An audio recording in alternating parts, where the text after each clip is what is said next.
ನಮ್ಮ ಸ್ಕ್ರ್ಯಾಚ್ ಸಾಹಸದಲ್ಲಿ ನಾನು ಕಲಿತಿದ್ದನ್ನು ನೆನಪಿಟ್ಟುಕೊಳ್ಳಲು ಪ್ರಯತ್ನಿಸೋಣ.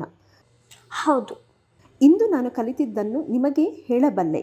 ಕೋಡಿಂಗ್ ಎನ್ನುವುದು ಕಂಪ್ಯೂಟರ್ಗೆ ವಿಶೇಷ ಸೂಚನೆಗಳನ್ನು ನೀಡುವಂತಿದೆ ಎಂದು ನಾನು ಕಲಿಯುತ್ತೇನೆ. ಆದ್ದರಿಂದ ಅದು ಏನು ಮಾಡಬೇಕೆಂದು ತಿಳಿದಿದೆ.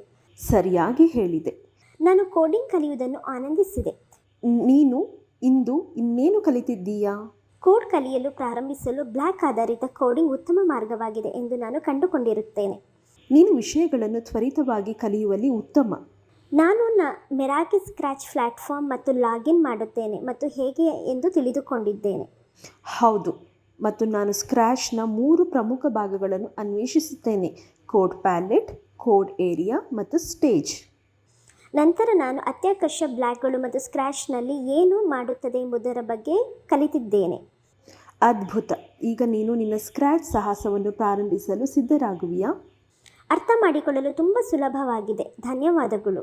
ನಿನ್ನ ವಿವರಣೆಗಳು ಕೂಡ ಚೆನ್ನಾಗಿದೆ. ನಾನು ನಮ್ಮ ಮುಂದಿನ ಪಾಠದಲ್ಲಿ ಸ್ಕ್ರ್ಯಾಚ್ ಪ್ರೋಗ್ರಾಮಿಂಗ್ ಬಗ್ಗೆ ಇನ್ನಷ್ಟು ಆಳವಾಗಿ ಧುಮುಕುತ್ತೇನೆ. ಇನ್ನಷ್ಟು ತಿಳಿಯಲು ನಾನು ಕಾಯಲು ಸಾಧ್ಯವಿಲ್ಲ. ಧನ್ಯವಾದಗಳು.